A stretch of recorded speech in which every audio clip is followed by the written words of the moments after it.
More than 30 years on from the disaster that made its name infamous, the Chernobyl nuclear power plant toxic atmosphere, groups of men were brought in to clear 100 tons of radioactive material from the area. Other than a few scientists and tourists intrigued by Chernobyl's history, for years, the world was told one clear message about Chernobyl.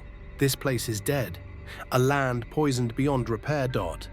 The worst nuclear disaster in human history left behind silence, rot, and danger that never sleeps. No people. No life. One of the atomic reactors at the Chernobyl atomic power plant near the city of Kiev was damaged. Nothing survives here. That belief held strong for decades.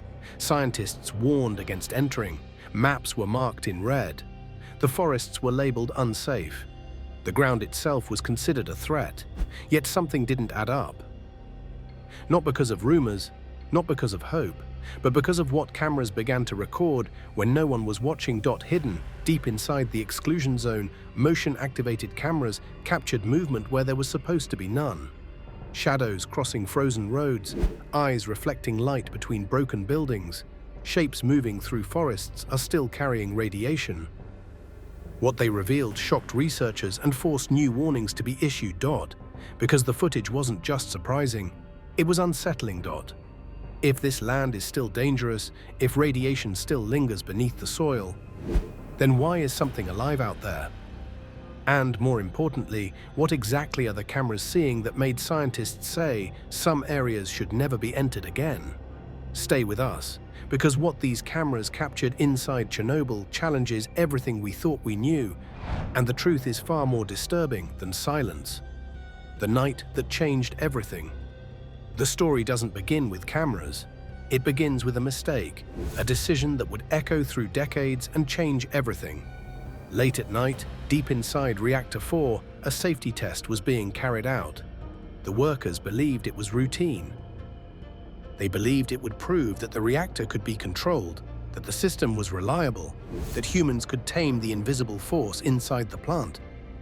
But that night, everything went wrong. Systems shut down unexpectedly. Alarms sounded faintly in the control room, but nobody fully understood the danger. Heat began to rise, faster than anyone had predicted. Pressure inside the reactor built silently at first, like a storm forming behind a dark cloud, until it was impossible to contain. Then came the explosion. It wasn't a warning the towns could hear. No siren would make anyone wake up. No flashing lights to signal the danger in plain sight. Just a sudden, violent blast that tore through the reactor. Concrete walls shattered, metal frames twisted. A plume of radioactive smoke and debris shot into the sky, invisible yet deadly. The glow of the fire could be seen from miles away, a strange, unnatural light that painted the horizon red. In the nearby towns, most residents slept peacefully, unaware that their lives were about to change forever. Some lucky few noticed the strange glow outside their windows and assumed it was just a fire or a malfunction. Others climbed to their balconies, curious about the smoke curling into the night, but none of them understood that the air around them was already poisoned. No warning was ever given. People touched railings, walked down streets, and inhaled air that contained invisible danger. The radiation had already begun its silent spread, and nobody knew. By morning, symptoms started to appear, a strange metallic taste in the mouth, nausea, headaches, skin burning as if touched by an invisible flame. 115,000 people died after the disaster from diseases caused by toxic radiation. Some people dismissed it as exhaustion or stress, but the firefighters knew the truth as soon as they arrived at the plant. They faced the inferno without proper protective gear. Their skin absorbed invisible doses that would haunt them for the rest of their lives or end them sooner. Many of them never made it back alive. Those who survived still carried scars, both visible and invisible, proof of bravery that the world would barely notice. The damage was more than physical.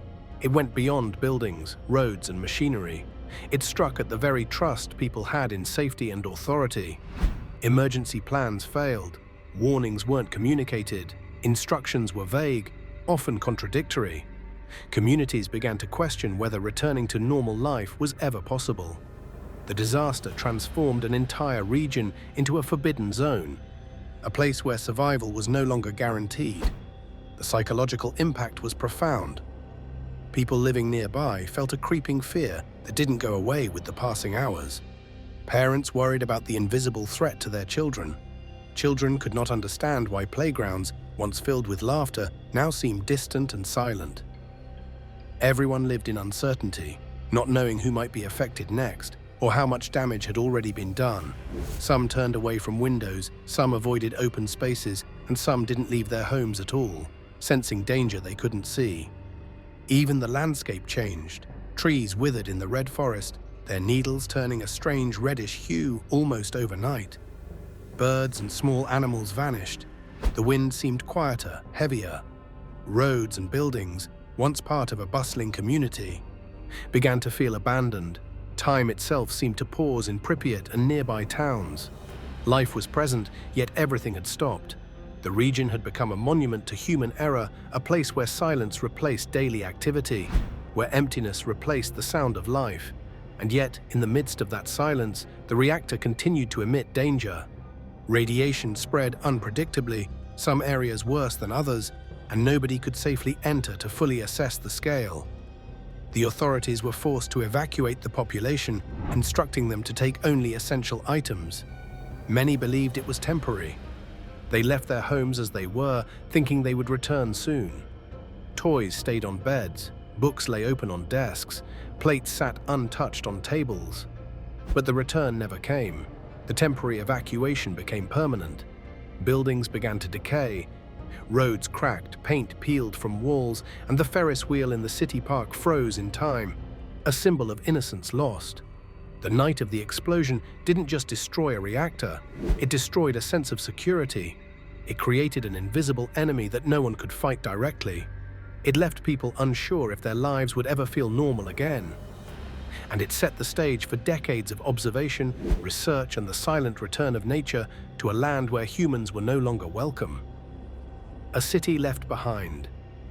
When evacuation orders finally came, they were spoken in calm voices.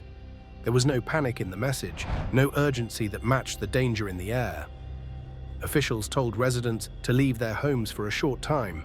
In terms of the amount of radiation that got out and the distance it's gone, the people close to this plant must have gotten much higher doses. Just a few days, they said.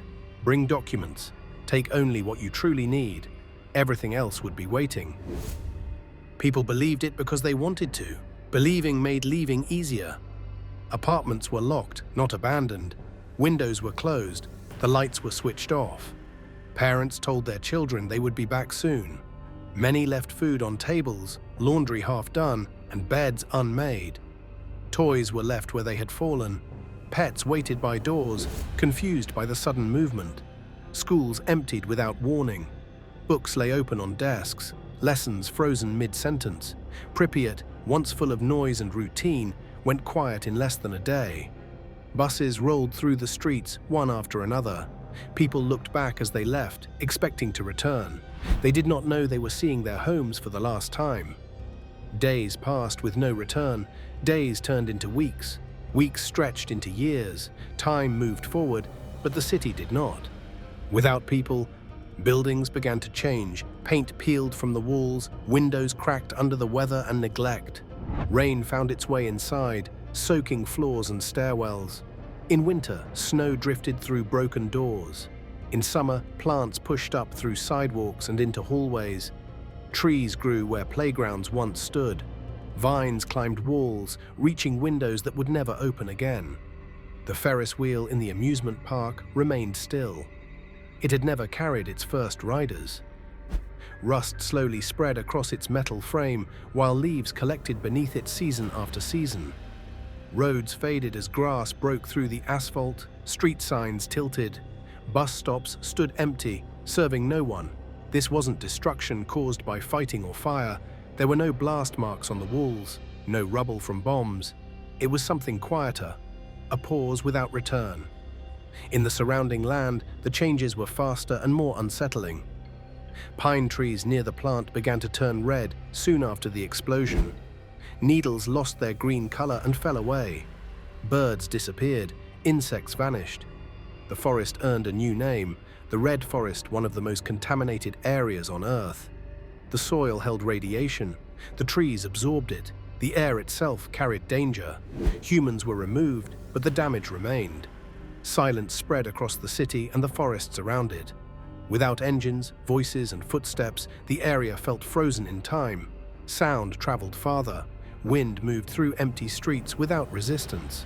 At night, darkness settled fully, untouched by streetlights or windows. And in that silence, space opened. Space for decay. Space for growth. Space for change. Nature did not wait for permission. It moved into homes, schools, and parks, slowly claiming what people had left behind. The city remained standing, but its purpose was gone. Pripyat became a place without daily life, without return dates, without plans. What was once built for thousands of families turned into a quiet reminder of how quickly ordinary life can vanish and how long its absence can last. Why scientists used cameras instead of people. Decades after the explosion, scientists were faced with a big problem. They needed to understand what was happening inside the Chernobyl exclusion zone. But sending people into the area wasn't simple. Radiation didn't spread evenly. Some patches were relatively safer, but others were deadly. Certain spots could give a dangerous dose in minutes. The risk was unpredictable. Walking blindly into that landscape could be fatal. And even experienced researchers could not move freely without putting themselves in harm's way. Western plants. TASS said measures were being taken to help the injured, and the government was setting up a commission of inquiry. They needed a way to watch life in the zone without adding more humans into the mix. Enter motion-activated cameras. Small, quiet, and precise, these cameras could be left in the most dangerous parts without anyone being nearby. Scientists placed them along abandoned roads, near crumbling buildings, and deep inside forests that hadn't felt human presence in decades. Some cameras were stationed in areas with lower radiation, while others were put right in the heart of zones that were still considered highly contaminated. At first, nothing happened. Days passed with empty frames. The wind blew through abandoned streets, snow fell silently across fields, and branches moved as though something invisible was stirring. But no animals appeared. The cameras recorded silence, and the scientists waited patiently, understanding that patience was the only way to gather real data. Then, gradually, life began to reappear. A deer walked cautiously across an open field, its eyes reflecting the faint light captured by the lens. A fox slipped between abandoned buildings, stopping to sniff the cold ground. Wild boars rummaged near fallen trees, their movements slow but deliberate. These weren't occasional visits. The cameras continued to capture movement day after day, week after week. Soon, it became clear. These animals weren't just passing through the zone, they were living there. Packs of wolves traveled across forests that no human had entered for decades. Birds nested in broken windows, raising their young in the absence of people. Even small mammals, like hares and squirrels, were thriving among the abandoned buildings and overgrown fields. The footage caused scientists to sit up and pay closer attention. Curiosity turned into concern, because the activity wasn't restricted to areas thought to be safe. Some animals appeared in places where radiation levels were still dangerously high. This challenged everything researchers expected. How could wildlife survive in a place considered lethal? What was it about the exclusion zone that allowed life to endure, even thrive, despite the lingering radiation? The cameras offered something humans could not. They provided a lens into life, continuing where humans could not safely go. By staying still and observing silently, the cameras revealed patterns of movement, behavior, and adaptation that would have been impossible to see in person. Scientists could study breeding habits, hunting patterns, and migration without putting anyone at risk. Over time, the footage grew more detailed. Predators like wolves and foxes were seen hunting, while herbivores grazed in abandoned parks. Tracks were recorded in snow, indicating young animals were born and raised in the zone. The scientists realized that the exclusion zone wasn't just a place of death. It had become a strange, fragile ecosystem where life had begun to adjust to conditions humans thought impossible to survive. It was at this point that fascination mixed with a deep sense of unease. Life was present, but the environment remained dangerous. Radiation levels had not disappeared. The cameras, quiet and invisible, were providing proof that animals could endure. From the ruins of Chernobyl, a life form has emerged that defies science. It's a fungus that eats radiation, and it could potentially shield astronauts. But it wasn't clear how long or what hidden consequences they faced. Each recording left the researchers with more questions than answers, showing that Chernobyl, even decades later, was a place full of both wonder and warning. The footage that shocked researchers. As the months passed and the cameras continued recording, scientists began to notice patterns that they had never expected. The footage wasn't random. It wasn't just a few animals wandering by. Wolves moved deliberately in packs, showing behavior that suggested structure, leadership, and routine. Young pups followed older adults, learning how to hunt and navigate the forests. Their tracks reappeared year after year, across seasons through snow, mud, and fallen leaves. These weren't lone survivors or temporary visitors. These were stable populations, living in a place that had been abandoned by humans for decades. When researchers compared the wolf numbers inside Chernobyl to populations in surrounding regions, Wolves of Chernobyl. 38 years after the nuclear disaster, animals roaming the exclusion zone. the results were astonishing. In some areas, more wolves were thriving inside the exclusion zone than outside it, in forests where hunting and human activity had never ceased. The zone had become a refuge, a place where predators could move freely, hunt and raise their young without fear of humans. Why were the wolves so numerous here? The answer was simple, yet powerful. No hunting disturbed them. No farmers cleared the land or set traps. Roads were abandoned, leaving space for them to roam. Noise that normally kept wildlife cautious had disappeared completely. The prey deer, wild boar, and rabbits thrived without humans disrupting their feeding grounds. Every factor that had limited populations elsewhere was gone. In a sense, the wolves had inherited a perfect world, a land completely theirs. But this didn't mean the land was safe or forgiving. Some areas still carried high levels of radiation. Certain animals avoided these places entirely, while others continued to move through them. The footage didn't suggest carelessness. It suggested choice. Animals were selecting where to live, where to hunt, and where to raise their young, even in the presence of invisible danger. It was behavior shaped by instinct and adaptation, not comfort or safety. As the study went on, the patterns became clearer. It was not simply a return to what had existed before humans arrived. Nature was not restoring the old forest or recreating the past. It was building something new. Trees grew thicker. Undergrowth spread where streets had once run. Small animals dug burrows in abandoned playgrounds, and birds nested inside broken structures, adapting to a world without humans. Predators and prey balanced each other naturally, without interference. The ecosystem, once disrupted by catastrophe, was reassembling itself in a form no one had predicted. The more the researchers watched, the more they realized how remarkable it was. These animals weren't just surviving, they were thriving in ways that challenged previous understanding of radiation's effects on wildlife. Wolves, foxes, deer, and boar had adapted not only to the absence of humans, but to the lingering contamination itself. Their continued presence suggested resilience that science had not fully accounted for. Each recording raised new questions. How long could these populations remain healthy? Would radiation affect future generations? Were there hidden consequences that could appear only decades later?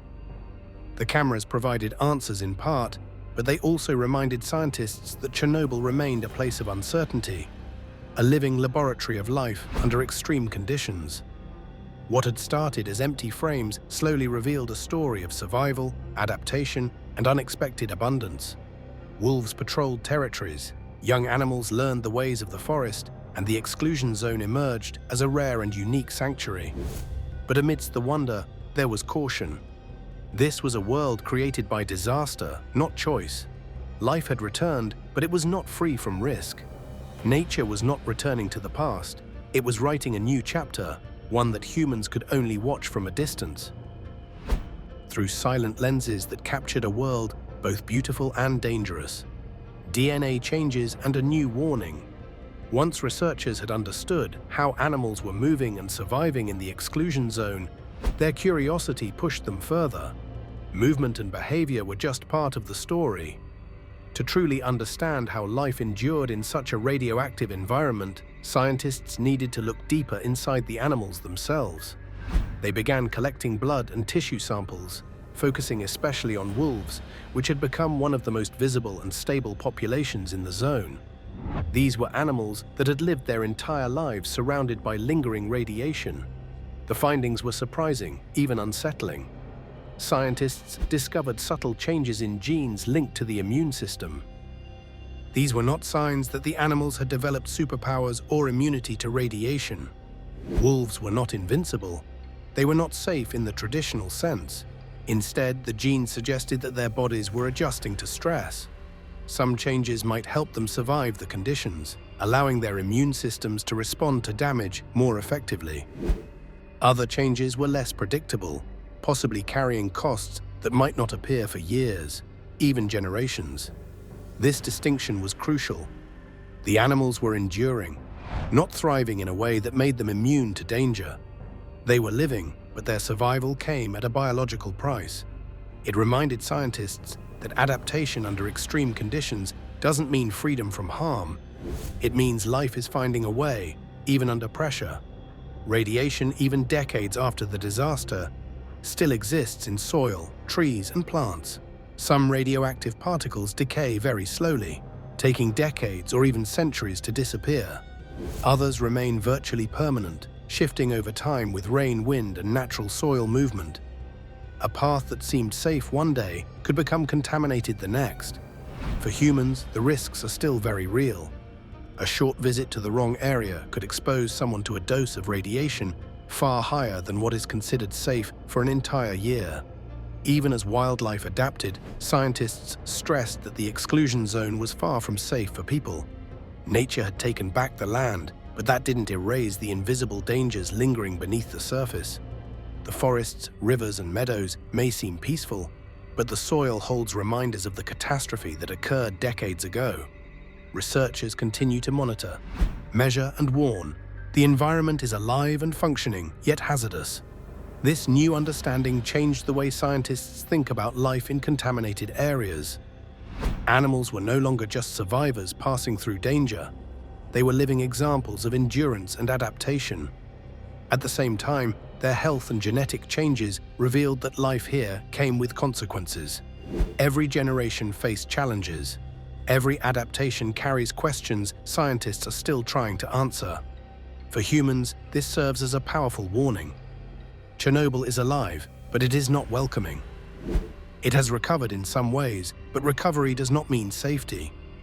The animals' adaptations do not erase the radiation, and decades of monitoring are still required to track risks. Nature has returned, but it is cautious, selective, and resilient.